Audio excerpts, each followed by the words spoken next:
Rajyavardhan Singh Rathore trauma centre पहुंचे हैं। तस्वीरें आपके सामने। दरअसल अपने दर्शकों को बता दें कि पीड़िता को दिल्ली एम्स में शिफ्ट करने पर विचार किया जा रहा है।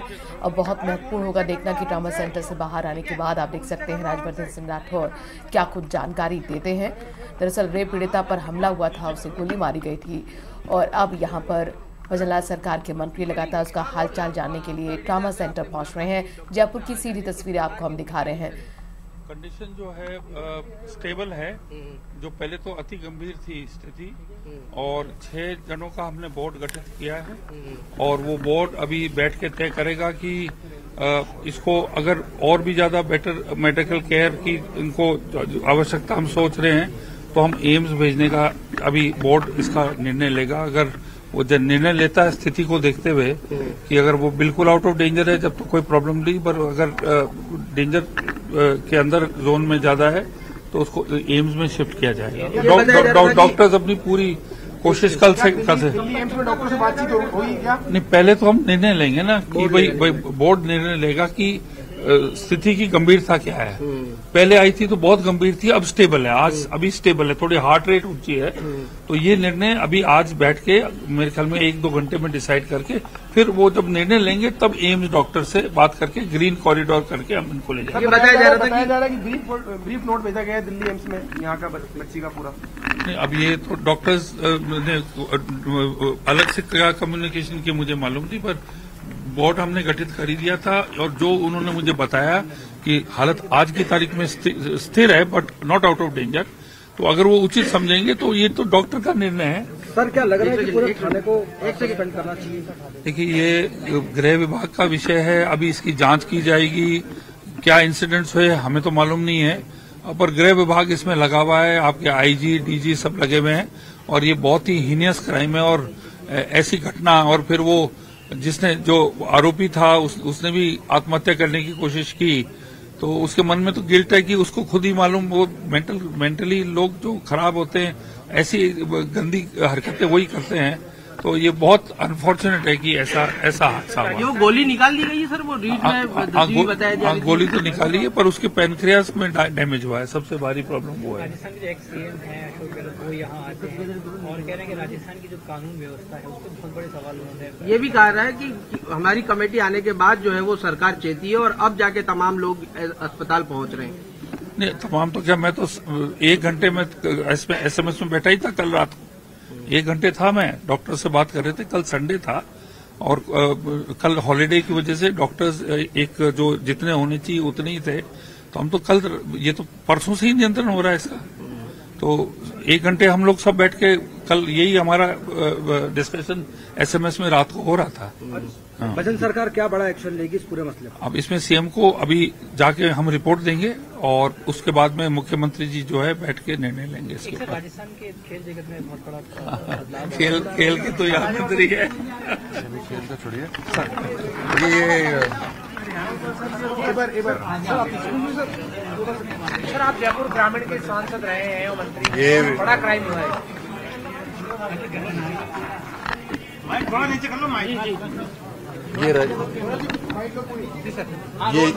ये राजस्थान की बेटी है और राजस्थान की बेटियों के साथ कोई भी ऐसी बर्बर कोई उनके साथ जघन्य अपराध हो, ये बिल्कुल स्वीकार नहीं है। भारतीय जनता पार्टी की सरकार, राजस्थान के अंदर भजनलाल जी की सरकार महिला सुरक्षा के लिए बिल्कुल सचेत है और उदाहरण बनाया जाएगा। जो ऐसे अपराध करेगा उसके उदाहरण बनाया जाएगा। जो ऐसे अपराध करने के अंदर शामिल भी होगा, चाहे वो वर्दी ही क्यों ना पहनता हो, उसके ऊपर कड़ी कार्रवाई करी जाएगी। जहां तक अपनी इस बच्ची का सवाल है, हमारी प्राथमिकता है कि इसकी जान बचे।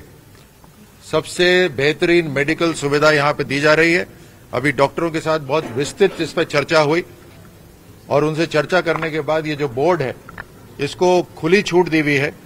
अगर मेडिकल एडवाइस दी जाती है तो मेडिकल एडवाइस पर मुख्यमंत्री साहब को भी हमने खबर कर दी है, तुरंत यहां से बड़े अस्पताल एम्स में ले जाने की जरूरत पड़ी तो ले जाया जाएगा। हमारी 2 प्राथमिकता है। पहली, इस बच्ची की जान बचे और दूसरी, कोई भी ऐसी जघन्य अपराध करने की सोचे भी नहीं, विचार भी ना करे, उसके ऊपर कड़ी कार्रवाई होगी। चलो ये बूम पकड़ो, बूम। राजपाल आप सुन रहे थे जो जानकारी दे रहे हैं कि 2 प्राथमिकता है। पहले जो रेप सर्वाइवर है उसकी जान बच सके, उसको बेहतर ट्रीटमेंट मिल सके, और दूसरी प्राथमिकता ये है कि किसी तरह का ये जो जघन्य अपराध है वो दोबारा ना हो। सौरभ हमारे संवाददाता इस खबर पर जुड़ गए हैं। सौरभ, 2 मंत्री हालचाल देने के लिए पहुंचे थे रेप पीड़िता का, स्थिति स्थिर बताई जा रही है, और कुल मिलाकर ये अब इंतजार होगा कि मेडिकल बोर्ड जो फैसला लेगा उसी पर यहाँ पर आगे विचार होगा, और उसी पर आगे पूरे मामले में नजर की कैसे एम्स की तरफ मूव किया जाए या नहीं। सौरभ जी बिल्कुल, देखिए 6 डॉक्टर्स का बोर्ड जो है वो गठित कर दिया गया है एसएमएस अस्पताल प्रशासन की ओर से, और ये मेडिकल बोर्ड क्या निर्णय सुनाता है, क्योंकि तमाम स्थिति जो है वो जांची परखी जाएगी, तमाम रिपोर्ट जो है वो जांची जाएगी कि जो पीड़िता है उसकी कंडीशन किस प्रकार की है।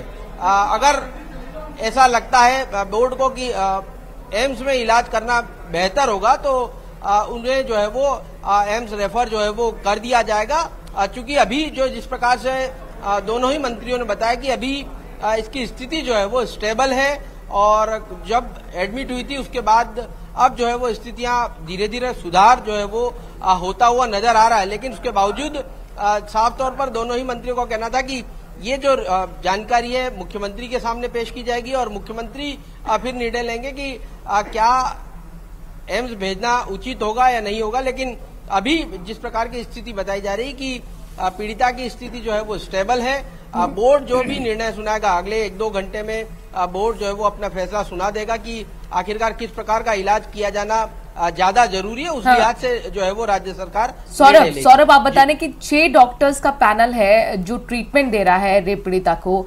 यहाँ पर हम चिकित्सा मंत्री को भी सुन रहे थे, गिरसर जी कह रहे थे कि जो गोली लगी थी वो निकाल दी गई है, पैनक्रियास को कुछ नुकसान है। अगर आपकी डॉक्टर्स के पैनल से बात हुई है, जरा विस्तार से बताइए।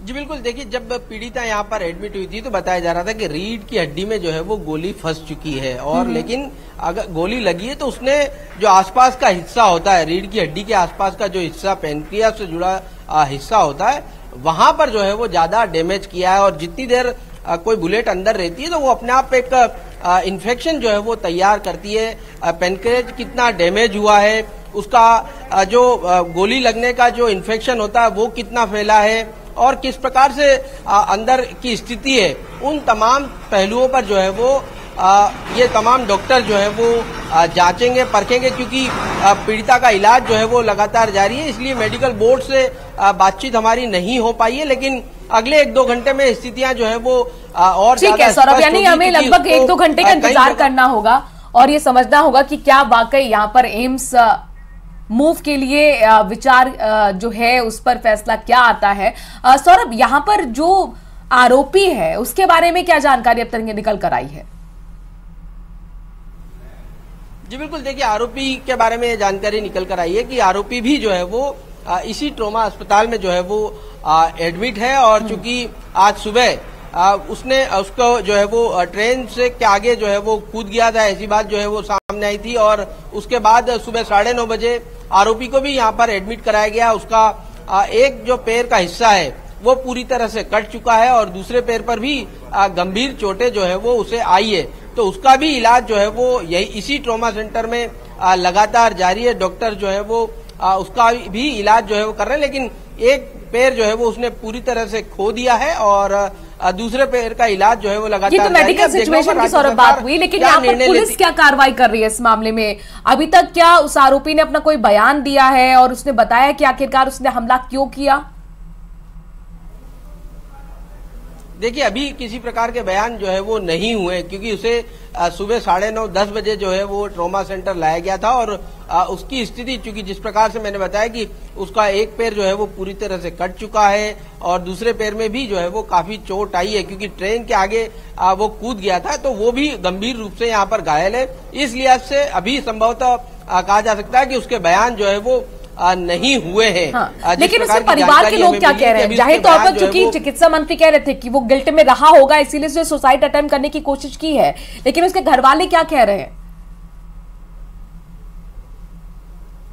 देखिए अभी उसका कोई घरवाला जो है वो यहाँ पर नहीं आया है, क्योंकि देखिए आज सुबह की ही जो है वो ये घटना है और ट्रेन के आगे वो कूद गया था। वो खुद अनकॉन्शियस अभी तक बना हुआ है और परिवार का भी कोई सदस्य जो है वो यहाँ पर नहीं आया है। तो अभी परिजन क्या कह रहे हैं ये कुछ बात जो है वो स्पष्ट नहीं हो पाई है। लेकिन सौरभ देखिए यहाँ पर सरकार मंत्री राज्यवर्धन सिंह राठौर खुद कह रहे थे कि राजस्थान की बेटी है और भजनलाल सरकार अपनी बेटियों की सुरक्षा के लिए पूरी तरह से प्रतिबद्ध है और इसीलिए हम एक एग्जाम्पल सेट करेंगे ताकि इस तरह का जघन्य अपराध करने का कोई भी हिम्मत ना कर पाए। यानी हम ये उम्मीद करें कि बड़ा एक्शन होगा।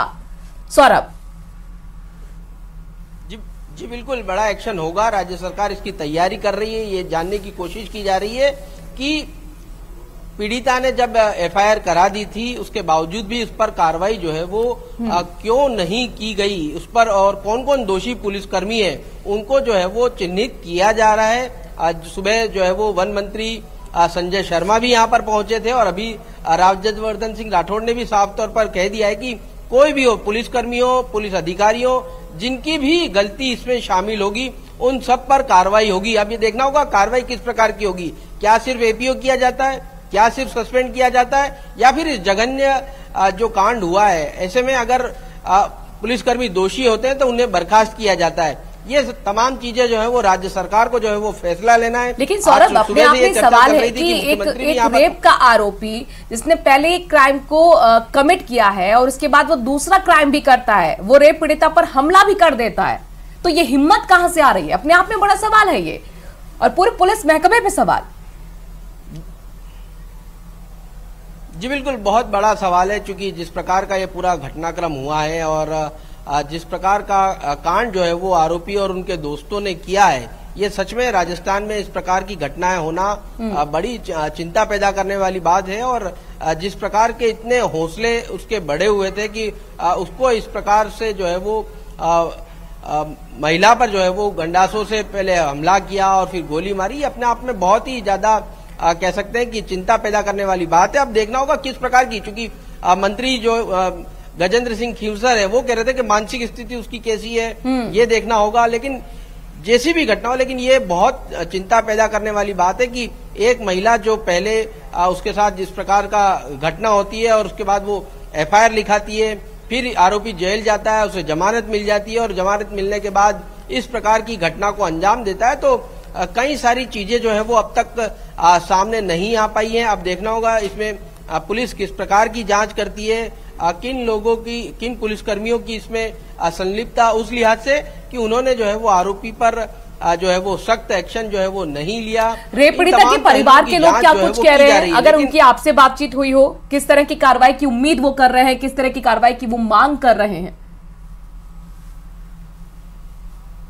जी बिल्कुल, जो परिजन हैं अब वो कैमरे के सामने तो नहीं बोल रहे, लेकिन हाँ उनका ये कहना है कि ऐसे मामलों में जो है वो आरोपी को सख्त से सख्त सजा जो है वो दिलाई जाए। अगर पुलिस पहले से सचेत रहती और सुरक्षा और उस आरोपी पर जो है वो कार्रवाई कर दी जाती तो इस प्रकार का दिन जो है वो उन्हें नहीं देखना पड़ता, क्योंकि पीड़िता का इलाज जो है वो लगातार जारी है। इस लिहाज से परिजन भी ज्यादा कुछ बोलने की स्थिति में जो है वो नहीं है। उनका पहला फोकस यही है कि पीड़िता का अच्छे से अच्छा इलाज जो है वो हो पाए, उसके बाद जो है वो आगे किस प्रकार से बढ़ना है उस पर जो सौरभ आपके पास जानकारी क्या है? देखिए ये तो क्लियर है कि पूरी प्लानिंग के साथ जो था वो आरोपी हमला करने के लिए आया था, जो क्योंकि उसके पास गड़ासी भी थी, गड़ासी से उसने हमला किया, फिर फायरिंग भी वो करता है।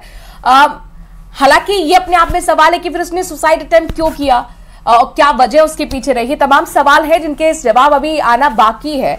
लेकिन पुलिस इन्वेस्टिगेशन किस तरफ बढ़ रही है, क्या कुछ हो रहा है, जरा इस बारे में भी जानकारी दीजिए।